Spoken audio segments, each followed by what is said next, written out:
Y bueno, y la segunda pregunta va en relación a la personalidad de Rommel, porque como tú bien has dicho, pues se atribuyen a Rommel incluso casi poderes mágicos. Yo he llegado a leer libros que, bueno, claro, o sea, que no Sí, digo que sí, sea mentira, milagros. de que muchas veces decía, oye, aquí va a caer una bomba, apartaros y poneros ahí, que aquí no va a caer ninguna, y los soldados se apartaban y, ah, mira, pues Sí, sí que es sí, verdad, ha caído ahí y por suerte de Rommel, que parece que le habla una voz desde el interior, nos hemos salvado, ¿no? Cosas de ese sí. tipo, que bueno, pueden ser suerte, casualidad, o que no, que de verdad hablaba una voz, no lo sé, pero en resumidas cuentas, ¿cómo era un poco la personalidad de Rommel y las características como comandante militar que lo caracterizaban? Y si eran únicas o no, o como él, como muchos otros autores afirman, realmente generales como Rommel, el ejército alemán tuvo muchos, de sus cualidades me refiero, lo que pasa es que él se llevó la fama por encima de los demás, porque bueno, siempre hay que destacar a alguien, pero que no fue el único que las tuvo, o sí, ¿cuál es tu opinión al respecto? Bueno, lo que hemos dicho antes, él se llevó mucha fama por esto, ¿no? Por esta cuestión de después de la guerra, Uh -huh. pero de reivindicarlo como comandante no nazi, ¿no? La personalidad de Rommel, pues contaré una anécdota que creo que la contamos al final del otro programa, ¿no? Cuando se rodó la película en la que James Mason hace de Rommel, una película hollywoodiense, que también contribuye al mito porque está basada en, en el libro de Desmond Young, pues incluso Desmond Young sale al principio, un momentito, el autor, pues contrataron a von Mellenthin, que había sido jefe de inteligencia del Estado Mayor del Africa Corps, lo contrataron como asesor, ¿no? Y el día del estreno, pues le preguntaron a Mellenthin, ¿qué opina, qué opinión le merece James Mason haciendo del mariscal, ¿no? Y Mellenthin dijo así, como muy en sorna, dijo, no lo hace mal, pero demasiado amable. Es decir, era un hombre que tenía muy malas pulgas, muy malas pulgas. O sea, que era muy disciplinario, muy estricto, no tanto con los soldados, sino con los oficiales de su entorno, ¿no? Eh, Personalidad, era muy ambicioso, muy insistente, eh, estaba muy preocupado por su carrera, quizá era una de las cosas que más le preocupaba, su carrera.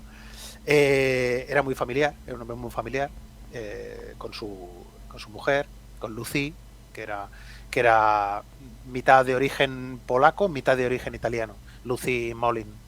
Eh, Era un hombre que tenía una fuerza de voluntad muy grande, un físico que él lo había cultivado el físico porque era muy enclenque de jovencillo, pero era un hombre que le gustaban mucho los deportes, el esquí, batía incluso esquiando, montando en bicicleta a oficiales más jóvenes que los retaba, ¿no?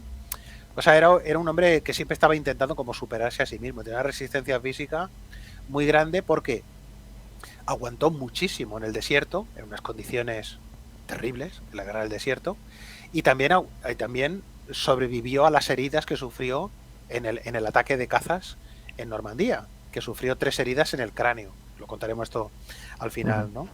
Eh, en cambio, es de una ingenuidad política notable. Es decir, empieza solo a darse cuenta del peligro que supone el régimen de Hitler para Alemania, solo cuando ya la derrota ya está casi a las puertas de Alemania.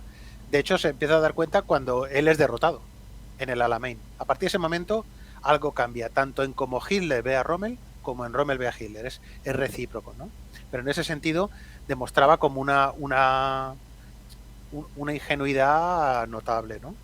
Luego, esto que tú dices de que acertaba dónde caían los obuses, eso no, pero sí que era un oficial muy carismático para sus hombres, incluso para los italianos. Que los que hay todo tipo de leyendas de si los despreciaba o no. También, en fin, podía despreciarlos en un momento y en otro no. Es muy matizable eso. Uh Sobre -huh. Rommel se ha escrito muchísimo y si lo lees todo, que yo no lo he leído todo, desde luego, ya hay opiniones encontradas, incluso entre libros escritos en los años 50 y 60, que son más bien de esto que tú dices, ¿no? Que es casi un santo capaz de hacer milagros, hasta luego se ha ido matizando mucho más, hasta poco menos que es un criminal de guerra, implicado en crímenes de guerra, a lo largo de toda su carrera, excepto quizá en el desierto.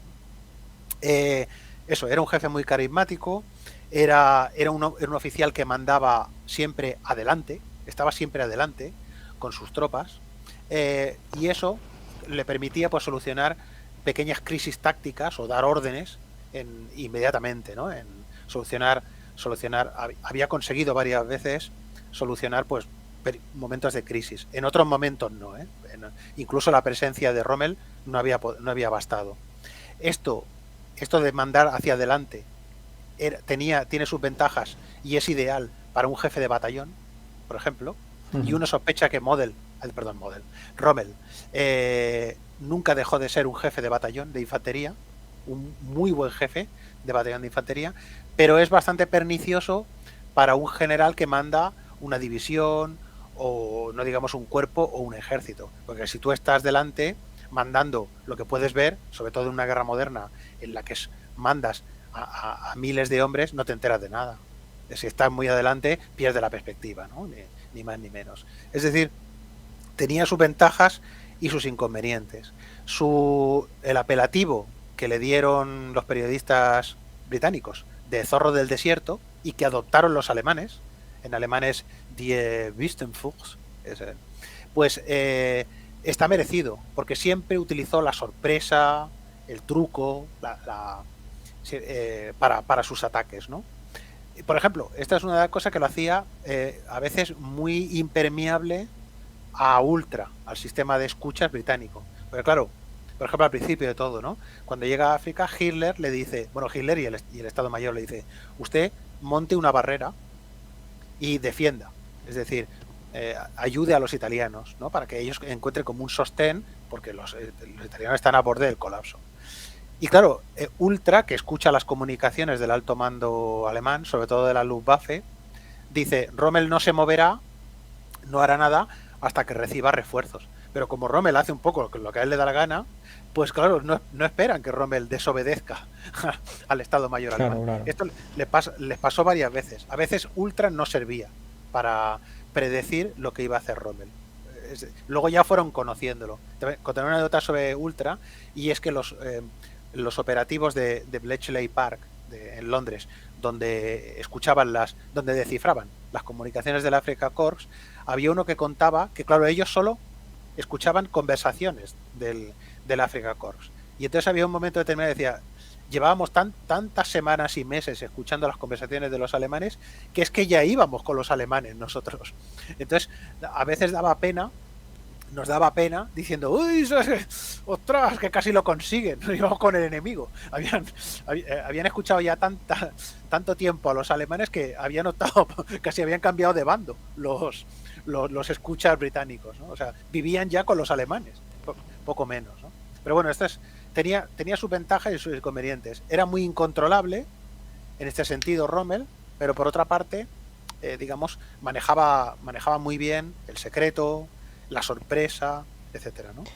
Sí, yo creo que Rommel hubiera venido muy bien, por ejemplo, para los aliados en septiembre-octubre del 44, cuando se quedan ahí un poco empantanados en Francia, en la frontera ya con Alemania y demás, que les cuesta tantísimo abrirse paso, ¿no? A lo mejor hubieran necesitado un tipo como Rommel al mando de un par de divisiones para decir, pues tengo un sistema logístico detrás muy fuerte que me respalda, avanzo para adelante, cruzo el Rin como sea, establezco una cabeza de puente y avanzo y avanzo y avanzo, ¿no?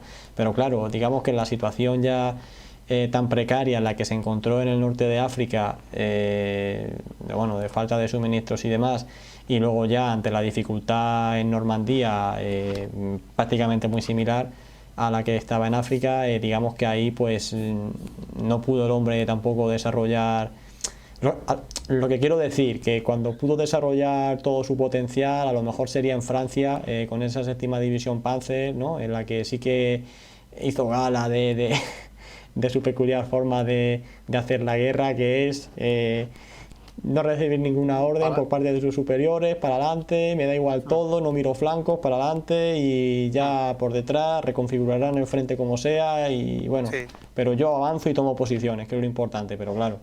Sí, pero de hecho le llaman a la división le llaman división fantasma, a la séptima Panzer en en Francia, porque es que el Estado Mayor alemán en los mapas de situación no la encontraba, no se sabía, por eso se llama división fantasma. No porque a veces se dice, es que iba de un sitio a otro para despistar al enemigo. No, a los que despistaba era a los que actualizaban el mapa de situación. Decía, pero ¿dónde está?